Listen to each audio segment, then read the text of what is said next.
Madame, Monsieur, bonsoir. Repenser l'enseignement supérieur. Patrice Talon, le président Patrice Talon avait donné le ton depuis 2016 des enseignants de qualité pour des étudiants bien formés dans un environnement où tous s'épanouissent.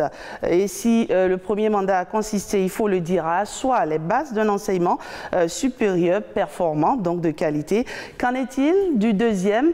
Eh bien, avec notre invitée, Madame Éléonore Yaïla Descamps, ministre de l'Enseignement supérieur et de la Recherche scientifique, on fait le bilan après seulement un an de gestion du deuxième quinquennat et nous mettrons évidemment en lumière les actions entreprises dans ce secteur où finalement l'on travaille énormément mais en silence. Éléonore Yaïla Descamps, bonsoir. Bonsoir Madame la journaliste. Merci d'être sur ce plateau. Je conduis avec François-Xavier Noumon, mon confrère de télé. Cher confrère, bonsoir. Bonsoir Asidat, bonsoir Madame la ministre. Monsieur le journaliste. Alors, nous venons de faire à peu près un an dans le second quinquennat du président Patrice Talon. On le sait, le premier mandat a été dans votre sous-secteur un quinquennat de grandes réformes. Alors, à la date d'aujourd'hui, quelle idée forte devrons-nous retenir de ce qui s'est passé? Merci bien, Madame, Messieurs les journalistes. Bonsoir à tous. Effectivement, nous venons de sortir d'un quinquennat. Nous sommes dans un autre. On a déjà dépensé une année. Et ce que nous pouvons dire au terme du premier quinquennat, c'est que nous avons passé le temps de bien diagnostiquer. Parce que le secteur de l'éducation est un secteur très sensible, stratégique, et on n'y agit pas n'importe comment. Donc, pendant ce quinquennat, nous avons fait un très bon diagnostic, identifié les goulots d'étranglement, les points de faiblesse, lancer les réformes et poursuivre maintenant la mise en œuvre de ces réformes. D'accord. Et tout tourne autour de combien de programmes?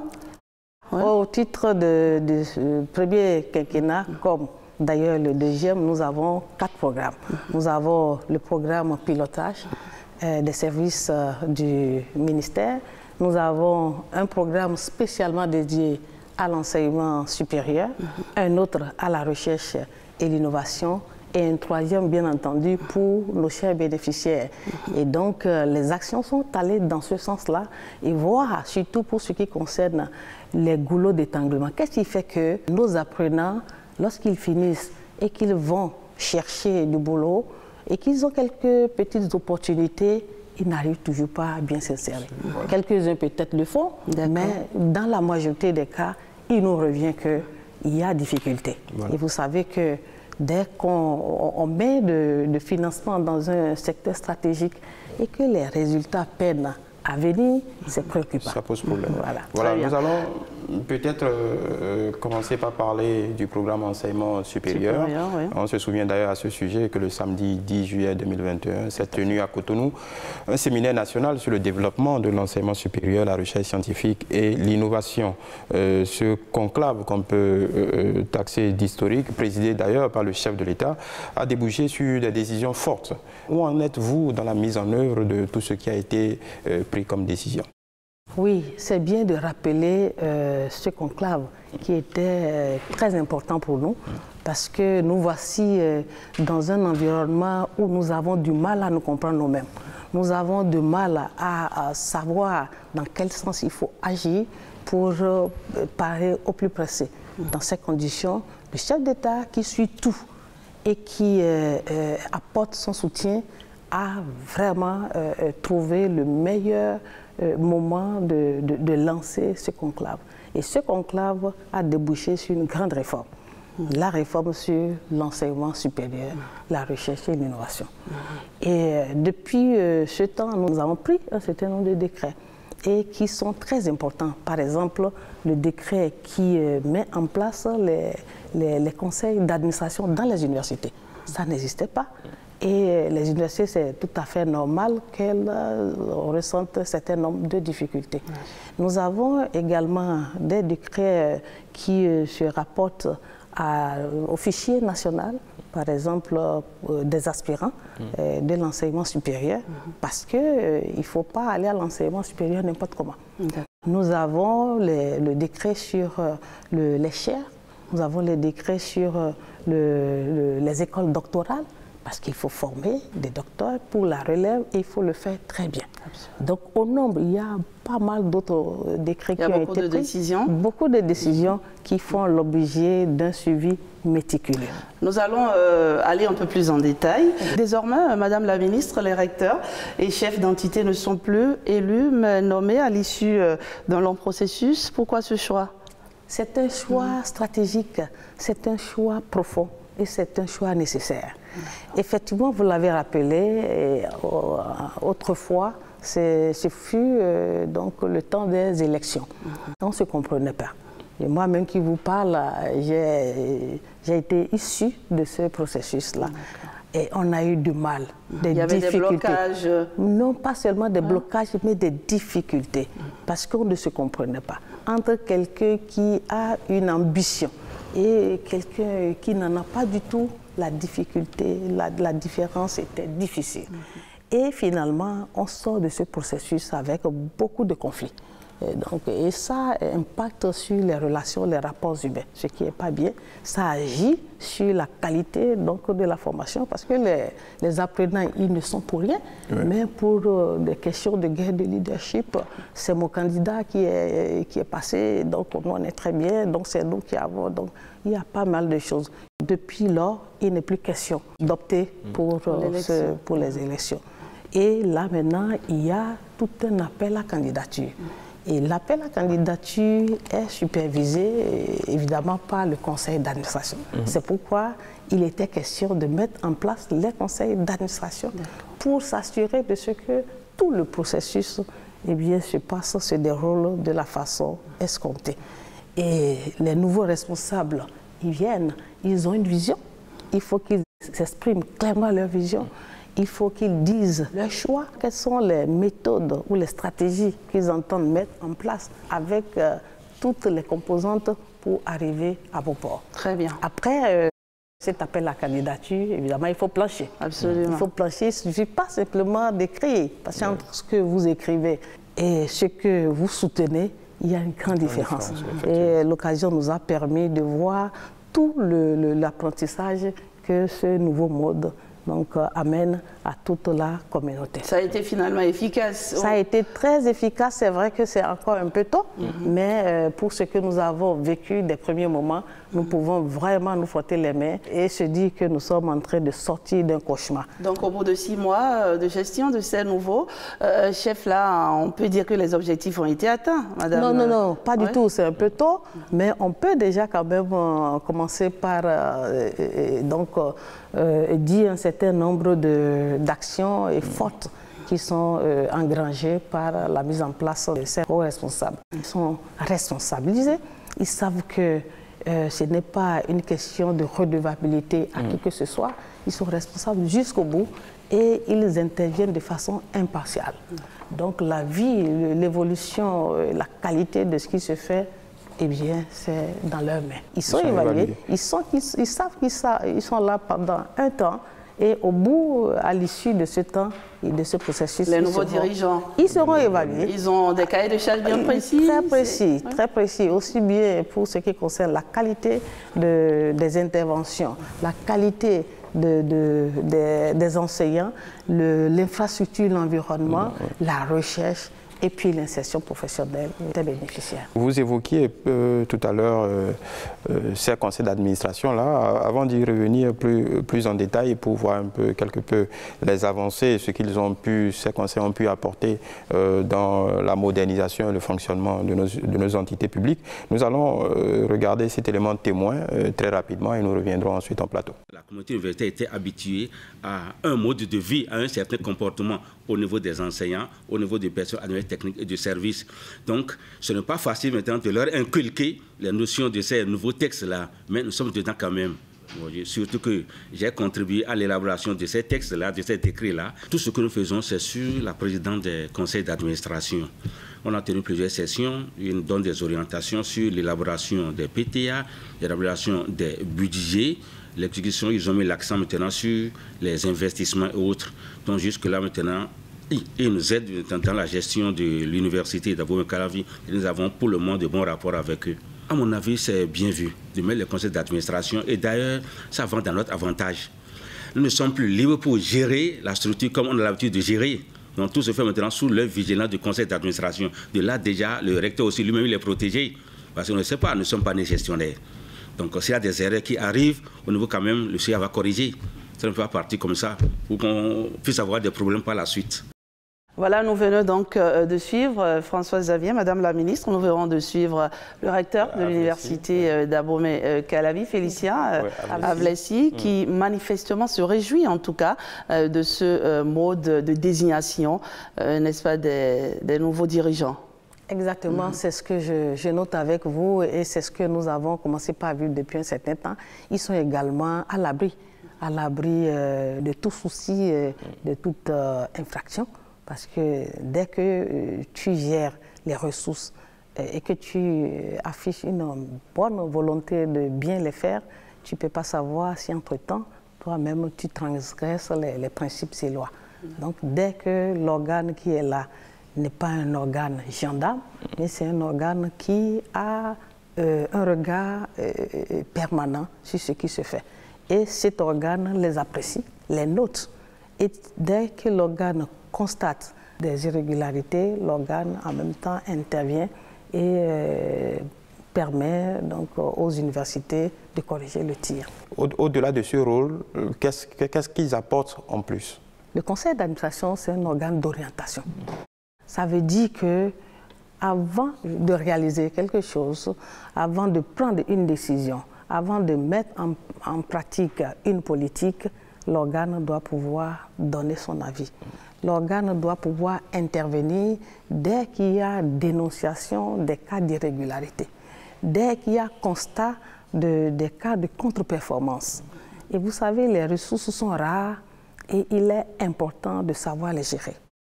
La question de la planification, la question de la gestion et d'évaluation, ces questions ne sont pas des questions banales et l'organe est là, outillé également à travers les commissariats aux comptes pour s'assurer de ce que les ressources mises à disposition sont non seulement bien gérées, mais en même temps produisent les résultats escomptés. Vous avez également les conseils d'administration qui ont procédé à, comme je l'ai dit tantôt, à la désignation des hauts responsables. Et eux, à leur tour également, supervisent tout ce qui se passe dans les unités de formation et de recherche. Dès qu'il y a un problème au niveau de l'université, c'est l'organe qui intervient. La question des ordres de formation, ça c'est une question très importante parce qu'il faut savoir nos références en matière de formation. L'organe est chargé de s'assurer de ce que tout se passe réellement bien. C'est vrai que le rôle est limité puisqu'il y a un autre organe qui est appelé organe national de contrôle et d'éthique qui est beaucoup plus investi des pouvoirs un peu plus profonds en matière de pédagogie au niveau des universités. Est-ce qu'il peut arriver par exemple que le conseil d'administration retoque un choix d'un doyen, peut-être dans l'engagement d'une dépense, ainsi de suite? Est-ce qu'il ne peut pas y avoir conflit d'attribution? Non, les tests sont très clairs. Les rôles sont bien définis. Les rôles sont très bien définis. Vous avez le décret 379 et 378 qui s'adresse au statut des corps de personnel enseignants des universités et également au statut type des universités. Et donc, le rôle de chaque organe est clair. Le conseil d'administration est un des organes délibérants, alors que le rectorat est dans l'organe de gestion. Et vous avez d'autres organes de contrôle, etc.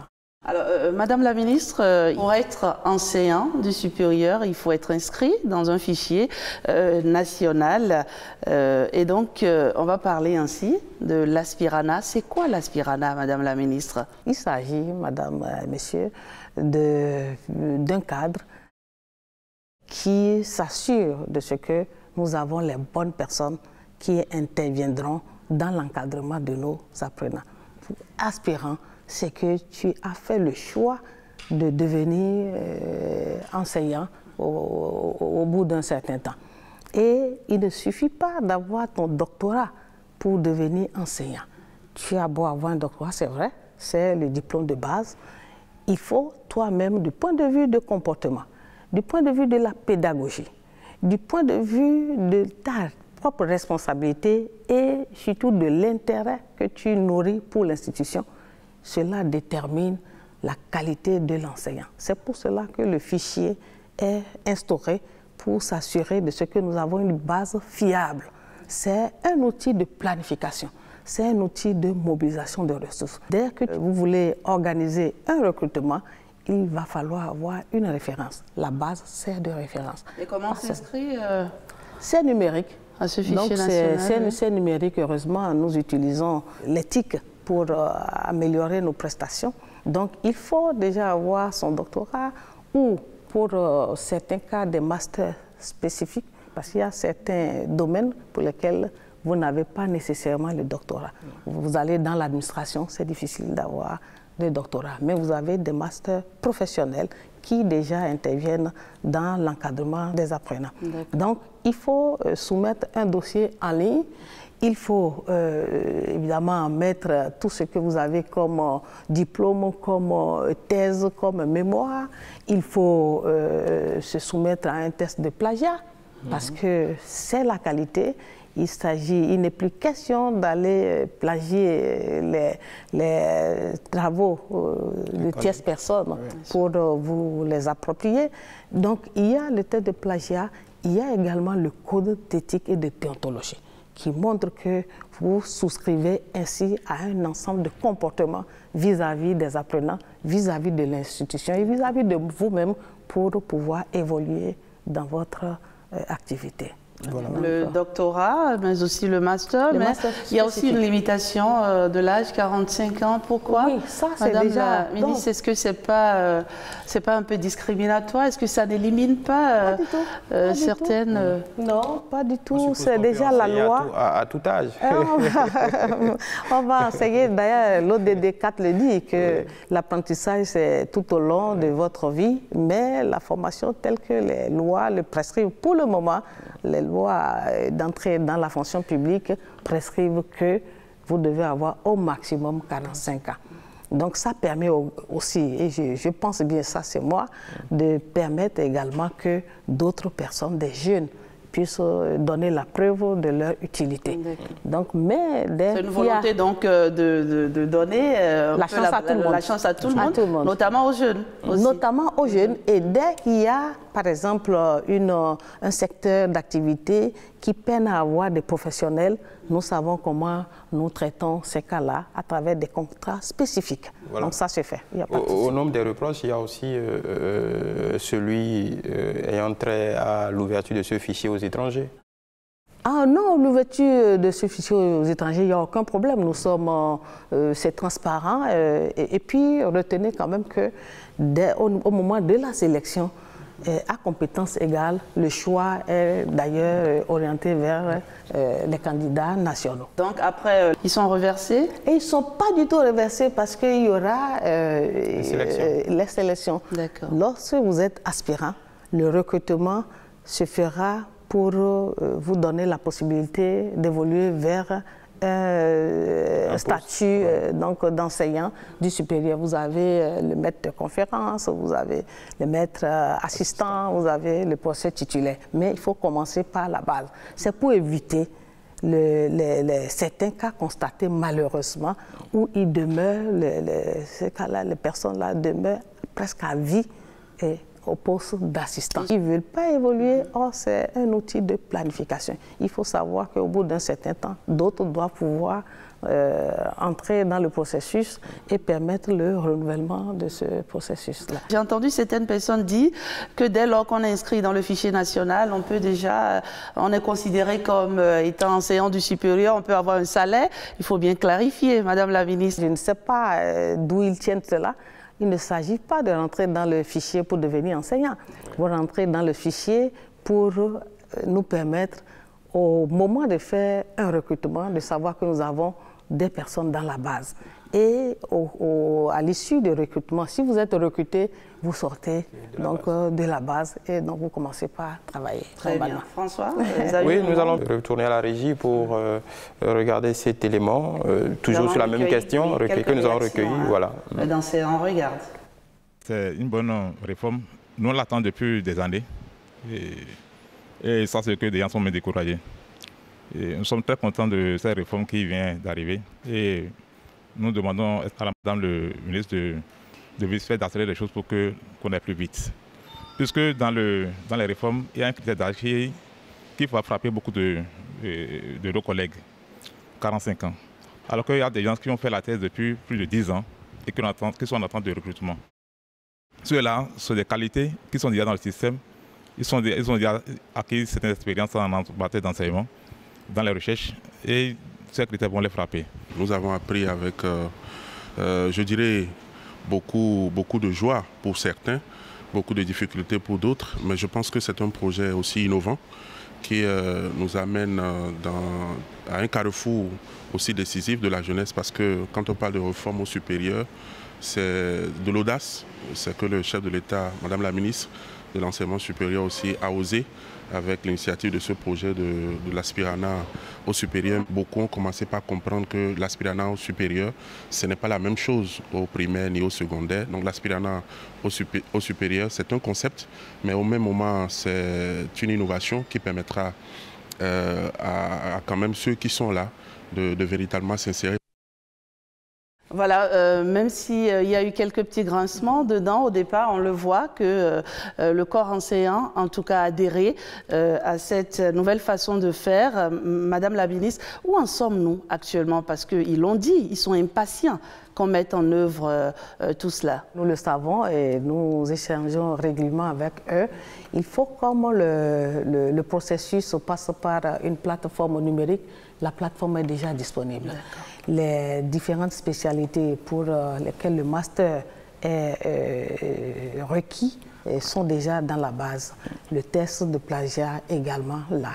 L'organe de contrôle qui assurera évidemment la conception, la gestion et le suivi de ce processus également est presque installé.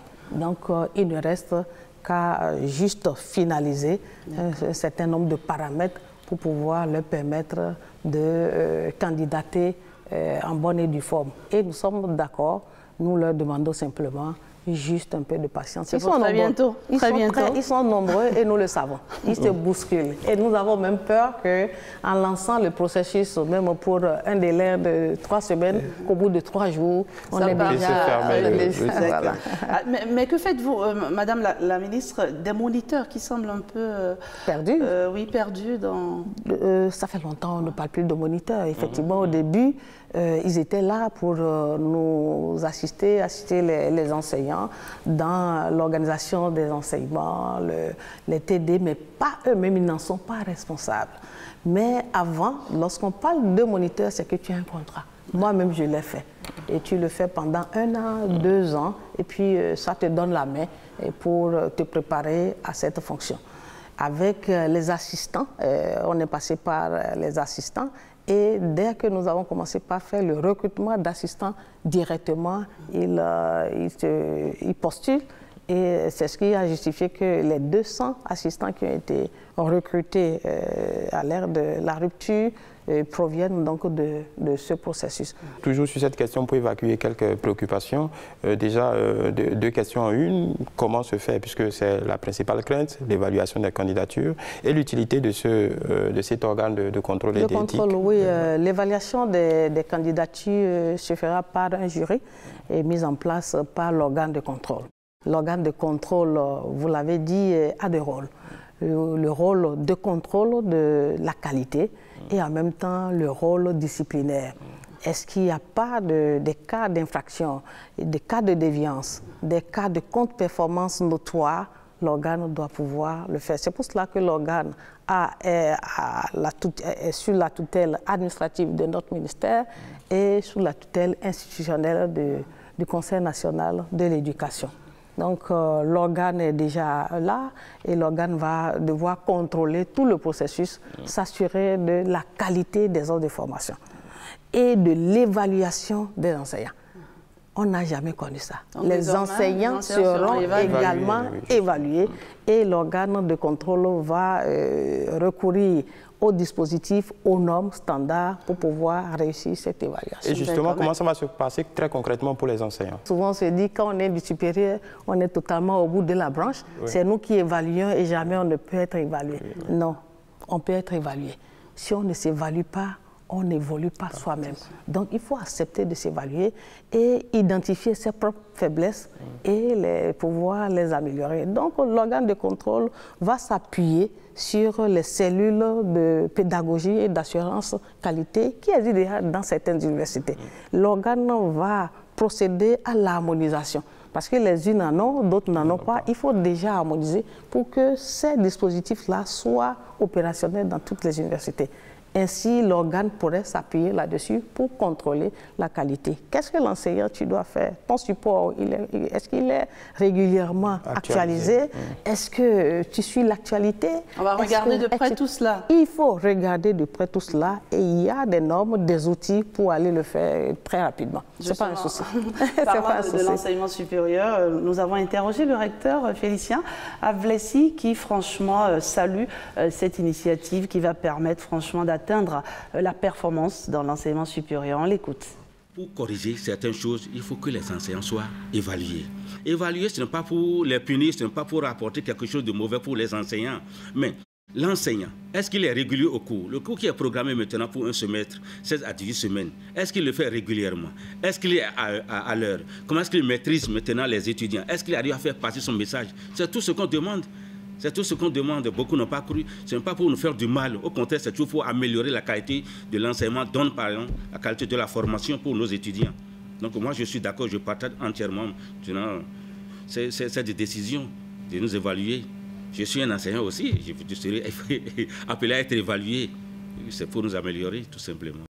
Voilà, nous allons évoluer dans le débat. Madame la ministre, nous venons d'évoquer avec vous l'ensemble de ces grandes réformes. On a fait rapidement le tour de ce qui est déjà en cours dans l'enseignement supérieur.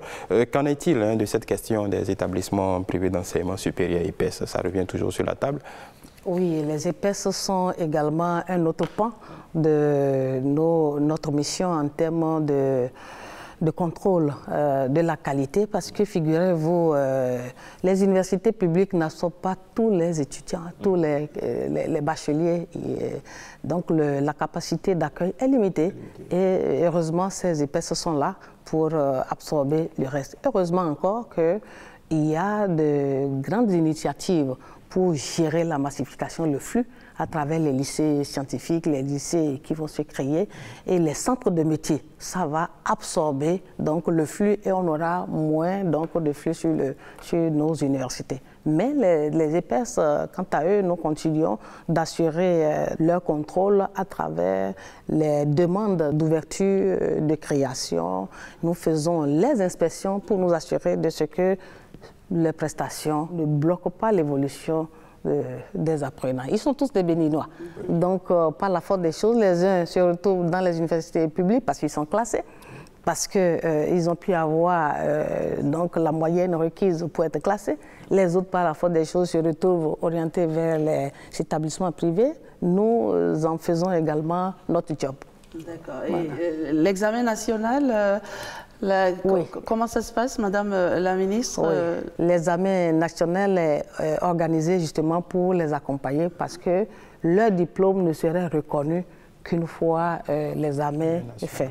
Donc c'est vraiment pour les encourager et pour donner la preuve de notre proximité et surtout leur permettre de capter les différentes opportunités qui s'offriront à eux au thème de leur formation. Nous faisons régulièrement les examens nationaux, les EPS y participent vraiment et sont très impliqués. En parlant de contrôle de la qualité de l'enseignement, il y a une super structure dont on voudrait que vous nous parliez un peu, le Conseil consultatif national de l'enseignement supérieur.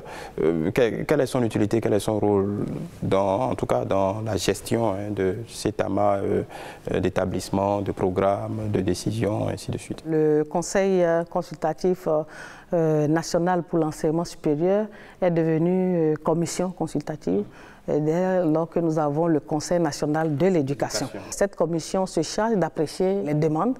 Et cette commission est composée de diverses structures, que ce soit le patronat, les EPS, les universités publiques, le ministère des Finances, le ministère de la Justice, la fonction publique, pour s'assurer de ce que les normes sont bien établies pour donner les agréments à ces établissements privés. C'est des questions de création, des questions d'ouverture, des questions d'autorisation de diriger. Parce que pour diriger dans un établissement privé, il faut une autorisation. D'ailleurs, ça devrait être commun à toutes les universités. Voilà, donc c'est le travail de cette commission, mais la commission demeure consultative, elle propose des avis et ces avis sont soumis à l'appréciation du Conseil national de l'éducation. Voilà, l'enseignement supérieur, Madame la Ministre, ce sont les enseignants, c'est l'enseignement, mais ce sont aussi les étudiants. Absolument. Les étudiants qui aspirent à de meilleures conditions de vie. Ils ont l'impression, Madame la Ministre, que c'est un peu le service minimum avec la rupture. Non, ils se trompent, mais je pense qu'ils se trompaient avant. Maintenant, ils ont bien grandi en sagesse et ils savent que tout ce que nous mettons en place en termes de réforme, c'est pour eux. C'est pour qu'ils puissent être bien formés et pouvoir être mieux insérés. En dehors de cela, l'État organise les activités au niveau des centres des œuvres universitaires et sociales. Et ces centres s'occupent de leur restauration, de leur hébergement et également de leur transport, d'organisation des activités sportives qui développent aussi l'intelligence. Donc tout cela pour dire que ces centres mobilisent quelque chose comme 1 milliard pour assurer la restauration, le transport, l'hébergement, les activités. Ouais. Il y en a au niveau de certains centres universitaires, il y en a également qui ne sont pas encore visibles dans certains centres universitaires, qui en font toujours la demande et nous prenons les dispositions pour que aucun étudiant ne soit privé de ces services sociaux. La question du transport, surtout, souffre un peu, Madame la Ministre. Les étudiants se posent des questions. 6 bus, certains qui tombent en panne, ça a été suspendu entre-temps. Ils ont envie que vous leur parliez de la question du transport parce que c'est important pour allier l'université. Cette question est très importante parce qu'il s'agit de nos apprenants que nous transportons. Il faut les transporter dans de très bonnes conditions. Mais ces transports existaient au moment où ces centres de formation étaient très éloignés de la ville. Il n'était pas possible de se déplacer à pied, il n'y a même pas de moyens. C'est en ce moment que les bus là étaient là. Depuis lors, il y a une très belle activité foncière autour des universités. C'est tout un village universitaire.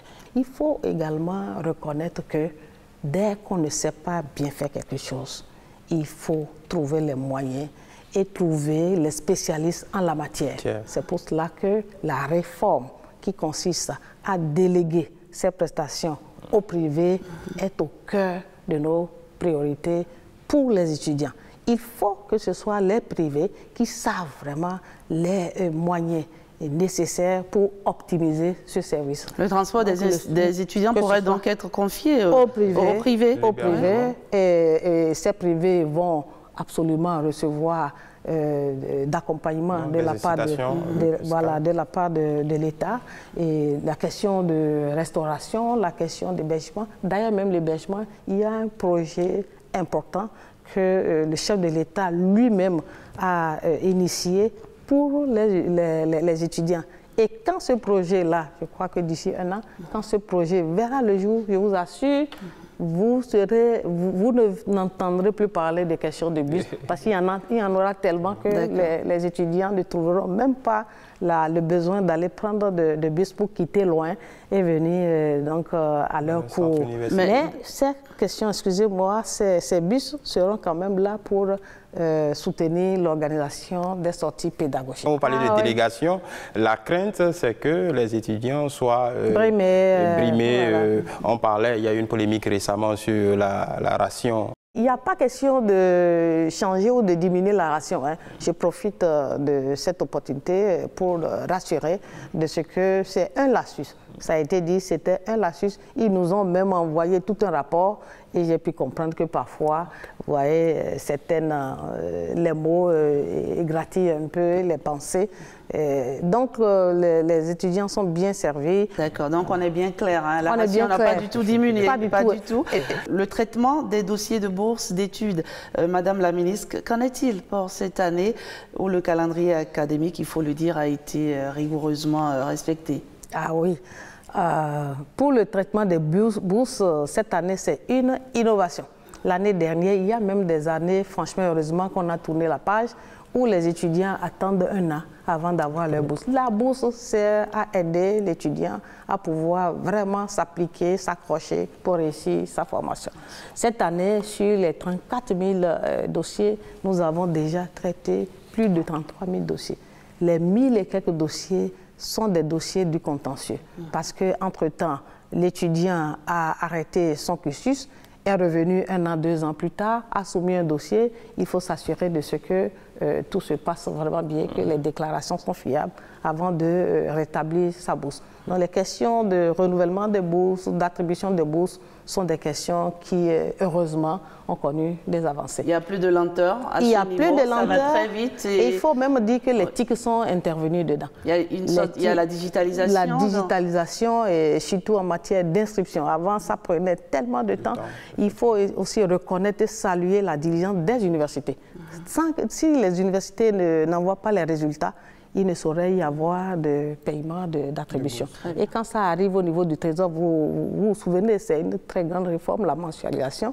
Avant, c'est le Centre des œuvres universitaires et sociales qui payait, mais dès que c'est sorti donc, de la responsabilité du Centre des œuvres universitaires, c'est budgétisé et c'est mensualisé. Donc, tous les étudiants reçoivent leur allocation vraiment comme un travailleur qui reçoit son salaire. Justement, nous avons vérifié tout cela auprès des étudiants qui nous ont confié, certains avoir déjà reçu leur bourse et ils louent cette nouvelle façon de faire au niveau des œuvres universitaires. On les écoute. L'allocation universitaire aujourd'hui, je dirais que c'est l'impact des réformes qu'on est en train de constater dès à présent. Et nous remercions sincèrement le ministère pour tous ces efforts, pour ces investissements qu'ils ont mis en œuvre afin de permettre à ce que la digitalisation réelle de la demande soit effective. Et là, actuellement, on est en train de constater que des étudiants allocataires sont maintenant dans leurs droits. On obtient déjà leurs allocations. C'est totalement différent des années antérieures où c'est dans les vacances, où c'est l'année N+1 que les étudiants obtiennent les allocations. Mais néanmoins, dans cette réforme, tout n'est pas rose. Aujourd'hui, l'excellence qu'il y avait, ou quand l'étudiant qui est en première année, c'est qu'il n'avait pas la bourse quand il avait démarré son cursus, s'efforçait, travaillait et fait tout possible pour avoir une bourse ou rétablir sa bourse. Cette excellence, cet engouement, ce combat n'existe plus entre les étudiants. L'étudiant aujourd'hui n'est limité qu'à avoir juste 10 pour passer en année supérieure. On est bénéficié déjà. Et je dirais cette année qu'il y a eu assez d'améliorations, d'autant plus que du début jusqu'à ce mois. Je dirais qu'on a plus de facilité à avoir les allocations universitaires. À ma qualité de renouvellement, j'en ai déjà reçu. Et je pense que c'est pour la première fois dans l'histoire que la DBA octroie déjà les bourses et secours universitaires aux étudiants, même déjà en début avril-mai. Et si aujourd'hui il y a d'autres qui n'ont toujours pas reçu, c'est tout simplement parce qu'ils n'ont pas fait la demande à temps. Vous savez, nous sommes malheureusement dans un milieu où tout ce qu'il fait n'est pas apprécié à sa juste valeur. Moi, je pense que beaucoup d'efforts sont fournis. C'est vrai, nous n'avons pas tout ce que nous voulons. Lorsque je parle de ce qu'on veut, les étudiants veulent avoir des mets dont la quantité serait au-delà de ce qu'ils obtiennent et qui n'ont pas. Les étudiants voudraient bien avoir une certaine variation au niveau des mets qui leur sont servis. Au niveau du transport universitaire, les étudiants voudraient avoir des nouveaux bus. Déjà que tout cela n'est pas encore fait, les étudiants ne sont pas encore heureux. Néanmoins, il faut déjà saluer les efforts qui sont fournis et encourager que des efforts soient fournis davantage pour améliorer ce secteur. Madame la ministre, les étudiants, on le sait, sont souvent avares en compliments. Mais là, il semble quand même louer les efforts que vous faites pour l'octroi, en tout cas, des allocations universitaires. Absolument, parce que rien ne se cache. Pour les allocations universitaires, ça fait quand même 8,5 milliards. Donc, francs CFA, en termes de volume. En termes de volume, en termes de montant. Et lorsque nous regardons les 3 dernières années, nous sommes passés environ de 20 000 bénéficiaires à 35 000 bénéficiaires. Ça veut dire que le gouvernement fait un effort pour les accompagner.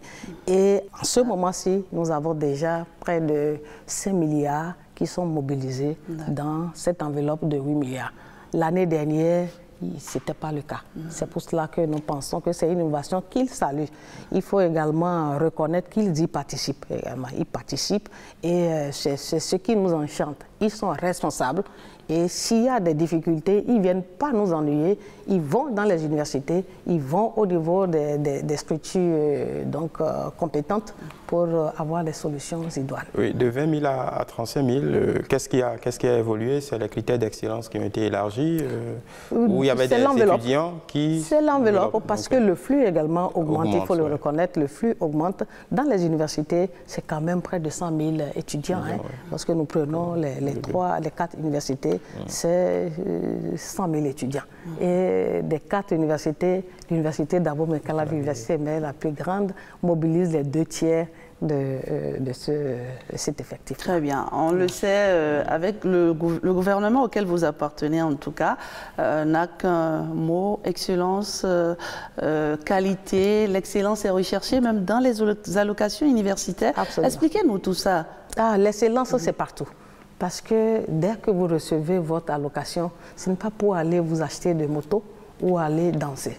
C'est pour impacter ce que vous faites en termes d'études et pour que vous puissiez réussir. Et l'étudiant a raison en partie. Ce décret, ça fait 5 ans. Nous sommes déjà dans les dispositions de revisiter le décret. C'est vrai que c'est un outil de planification. Si on en est arrivé là, c'est parce que les années passées, on se perdait pas mal dans les questions de nombre, qui est payé, qui n'est pas payé, etc. Donc nous allons voir avec les financiers comment nous pouvons faire en sorte qu'il y ait de la motivation, de l'excellence pour que celui qui est bénéficiaire d'allocation, que la personne se sente responsable et que la personne n'ait rien d'autre à faire que de maintenir le cap. Alors, en milieu universitaire, Madame la Ministre, il faut dire que vous menez une lutte implacable également contre le harcèlement sexuel. Dites-nous quelles sont les avancées dans ce domaine. J'ai personnellement organisé des tournées pour aller parler aux filles, aller parler aux hommes, aller parler aux apprenants garçons. Parce que ce phénomène, ce fléau devient inquiétant, heureusement. Vous savez que le gouvernement de son Excellence, le président Patrice Talon, est très responsable et ne badine pas avec ces questions. Ces questions qui détournent les apprenants de leur objectif de formation, surtout les filles. Il y a des lois et il y a des instances qui vont connaître de ces cas. Nous en avons malheureusement quelques-uns déjà. En moins d'1 an, nous en avons beaucoup dans les universités. Et ces cas ont été sanctionnés selon le niveau de gravité de leur forfait. Justement, nous avons tendu notre micro au président du comité d'éthique qui a bien voulu nous parler de ces différents cas et des dispositions prises par le gouvernement pour freiner ce phénomène-là dans nos universités. Je pense que le ministère et l'UAC font assez d'efforts. Il y a des dispositifs qui ont été mis en place pour informer l'autorité. Ça, c'est la première des choses. Lorsque une fille se sent harcelée, elle est en droit de pouvoir le faire. Elle le fera de façon discrète, sans qu'il y ait aucun problème. Il y a des boîtes à lettres, etc., dans tous les établissements de l'UAC, par exemple, que je connais suffisamment. Il y a les possibilités d'aller me voir, moi, en tant que président du conseil d'éthique. Il y a les possibilités d'aller voir l'ASG de l'UAC. D'autres dispositifs ont été mis en place par le rectorat. Afficher par exemple les règles, les sanctions, etc. Tous ceux qui ont été soupçonnés dans ce cas ont reçu une sanction à la hauteur des actes commis. Une sanction administrative où les gens ont été affectés de leur établissement dans des bureaux pour ne plus avoir contact avec les étudiantes. Il y a des gens qui ont été affectés dans d'autres écoles et sous, gérés par d'autres personnes qui permettent, ces personnes permettent de rendre compte de leur comportement à l'administration. Donc, autant de dispositions que le ministère, tout comme l'université d'Abomey-Calavi prend pour essayer d'empêcher ou bien de saper le moral à tous ceux qui se livrent à ce acte-là. Aujourd'hui, il y a la loi également qui est vulgarisée. L'État a mis en place un institut qui essaye de protéger et de poursuivre les gens. Il y a la Criette également qui est là. Donc, un ensemble de dispositifs se met en place pour pouvoir contraindre les enseignants à s'occuper seulement de la formation que d'harceler les filles.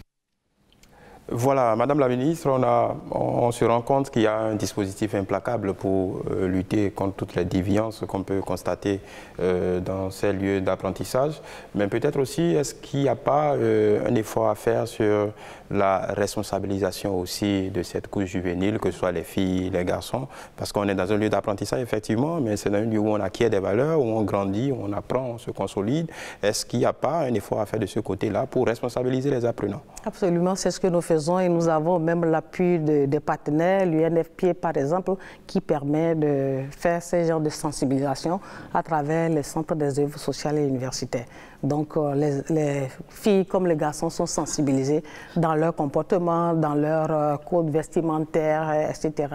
Et également, vous savez, il y en a qui veulent bien aller poser leurs problèmes aux professeurs et ils deviennent ou elles deviennent des proies faciles. Donc tous ces cas ont été déjà faits. La sensibilisation, ce n'est pas seulement vers les filles comme les garçons, mais également vers les enseignants qui ne doivent plus en aucun cas commander aux étudiants. Tolérance zéro, parce que ces étudiantes sont allées pour la formation et non pour aller acheter à manger aux professeurs. Très bien. Alors, Madame la Ministre, l'autre volet important de votre portefeuille ministériel, c'est la recherche scientifique, le parent pauvre, comme on dit souvent. On a l'impression que c'est un volet complètement oublié. Où en êtes-vous par rapport à la politique nationale de la recherche et de l'innovation? On se calme pour mieux sauter. Donc, effectivement, pour intervenir dans la recherche, il faut tout un ensemble de conditions. Le dispositif réglementaire, institutionnel, l'environnement, le plateau technique, et qui est chercheur, qui ne l'est pas, et quels sont les sujets de recherche. Les sujets de recherche doivent adresser quelles thématiques. Tout ça, c'est des ensembles structurants qui sont, disons, mis dans la politique nationale de la recherche et de l'innovation qui, heureusement, sera adoptée dans les prochains jours. Donc, avec cette politique, nous allons emblaver. La recherche sera renforcée au Bénin, on peut le dire. Mais quel modèle économique allons-nous? Parce qu'on sait que le nœud de la recherche, ce sont les moyens, c'est l'argent, ce sont les financements. Comment est-ce qu'il y a déjà une piste pour, disons, amorcer un peu? Oui, bien sûr, c'est prévu dans la politique nationale. Quelle est la part de l'État? Quelle serait la part des autres organes, d'autres partenaires qui vont vraiment venir soutenir la recherche? La question de la recherche n'est pas une question vraiment banale. Beaucoup de choses, beaucoup d'actions entreprises dans ce secteur. Madame la Ministre, mais pour les 4 années à venir, quelles sont les perspectives dans votre sous-secteur? Pour davantage booster Au niveau de notre sous-secteur, nous avons, surtout pour ce qui concerne le programme enseignement supérieur, la réforme sur le développement de l'enseignement supérieur et de la recherche. Ça, c'est la réforme phare. Et c'est cette réforme-là qui a commencé par les décrets que nous avons pris. Il faut continuer pour aller jusqu'au bout. Nous avons également toujours là le e-éducation, donc les projets de e-éducation, que ce soit dans nos prestations, dans les services que nous donnons, les équivalents de diplômes. Donc voilà encore un autre secteur qui demande à ce qu'il y ait des TIC qui visitent un peu les process.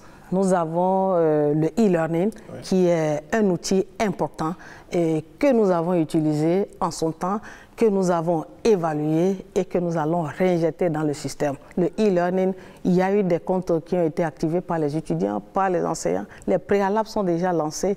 Il ne reste maintenant qu'à lancer cela, donner les moyens pour que les étudiants également puissent participer à ces cours. Peut-être bientôt des bornes de connexion gratuites sur nos facultés. Il y en a déjà parce qu'avec le projet... Il y a des billes importants parce que... Très important pour un temps. Le temps de nous habituer à ce qui est beau et de nous préparer à souscrire à ce qui est beau. Parce que ce qui est beau, ça a un coût. Dès que vous avez un service qui vous rend, qui est important pour vous et qui vous sert, il faut mobiliser les moyens pour aller à ce type de service. Et c'est la qualité dans tous les domaines de l'enseignement supérieur. C'est déjà fini pour cet entretien. Le temps, il court, il passe très vite et nous avons fait le tour donc, de tout ce qui a été fait dans l'enseignement supérieur. Madame la ministre, votre mot de la fin avant qu'on ne se quitte? Merci. Vous avez constaté le temps est passé très rapidement parce que ce secteur est un secteur immense. Et les actions qui sont menées sont des actions à longue durée. Nous voulons rassurer les uns et les autres que cette locomotive a déjà pris départ.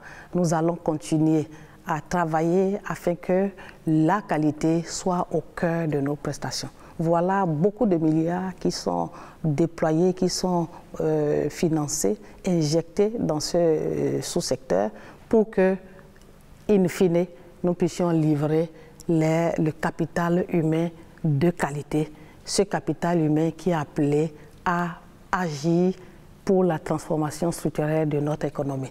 Il n'est plus question de s'amuser autour de cette thématique. Il faut aller ferme, il faut aller rapide, il faut donner donc l'assurance aux bénéficiaires de ce qu'ils sont au cœur de nos priorités. Voilà, vous l'avez donc compris, les réformes dans l'enseignement supérieur suivent leur cours normal. Les défis, il faut dire, sont énormes, mais la volonté est là, n'est-ce pas, Madame la ministre, et avec beaucoup d'audace, en tout cas, ils seront relevés. Merci de nous avoir accordé ce temps d'entretien. François Xavier Nomon, merci à vous également. Merci Raïstad, merci Madame la ministre. Merci. Et à vous, chers amis téléspectateurs, bonsoir.